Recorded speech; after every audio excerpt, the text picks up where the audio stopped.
Hi Biology A students. This is just a quick tutorial that's going to help you set up your graph for your Properties of Water lab.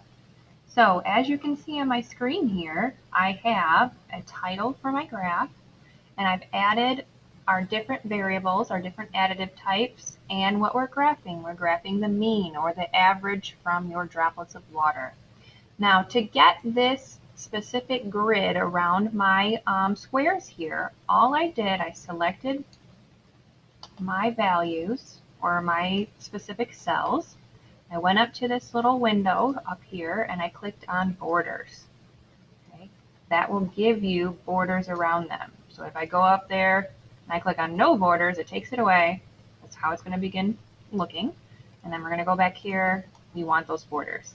Now, I merged this cell at the beginning, so I have a nice title all the way across. If you want to do that as well, to put these two cells together, you're going to highlight A and B across, and there's a little square here that looks like there's two arrows. You're going to merge all, okay? I have them merged. If I unmerge them, that line comes back, but I want them merged to have a nice title, so we're going to merge all. Now, here's the point in the video where you would pause and you're going to input your numbers you calculated for your mean. Remember, the mean is your average for your trials. Average, you're adding them up and dividing by the number that you have. So you would add up your number of droplets for your 5 trials and you would then divide by 5. That will give you an average. Now, for the means, you want it to be a whole number. Okay, we can't have a quarter of a droplet. You want it to be a whole number. So put your whole number of values in here. So go ahead, pause the video, put your numbers in. Okay guys, so you may see that I have some values here. These are made up values. I just came up with some numbers I thought might be kind of in the ballpark of your specific data sets. So I shouldn't see these same numbers here. These will not be the numbers that you're going to input into yours for your mean. These are just an example of how to graph it using some data values. So we have our numbers in, we have our graph or our table ready to go. Now we're going to graph. So we're going to highlight these cells here. Okay. We have our additive types. That was our independent variable, and our dependent variable were our droplets. Okay, so our mean of droplets. So we're going to go up here to our taskbar and we're going to click on Insert Chart. All right.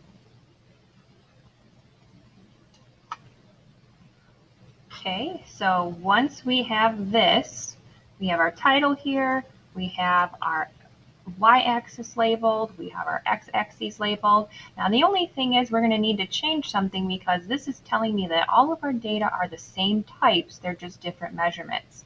And they are not. They are 4 different solutions. So I'm going to show you what to check over here on your setup so you get 4 different squares.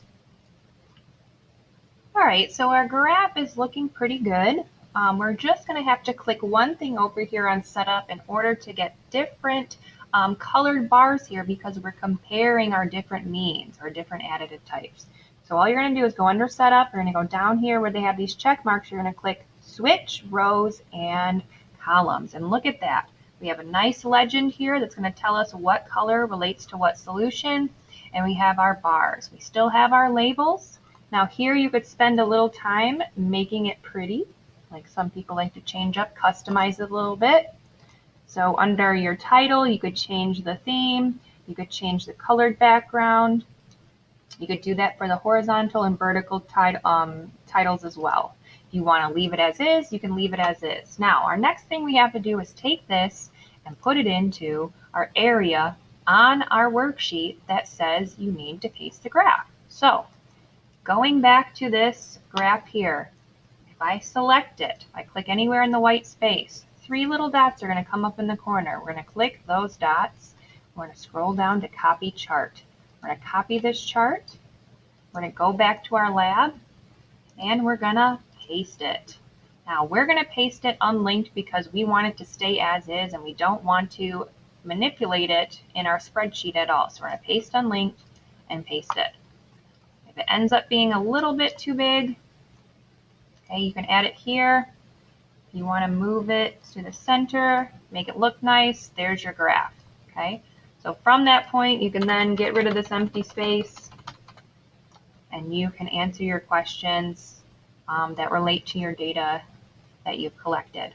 So I hope that was a helpful video. If you have any additional questions, you can feel free to ask me in class. Send them in the chat if we are virtually meeting, or you can post it on the assignment comments itself. So that is graphing very quick tutorial in Google Sheets.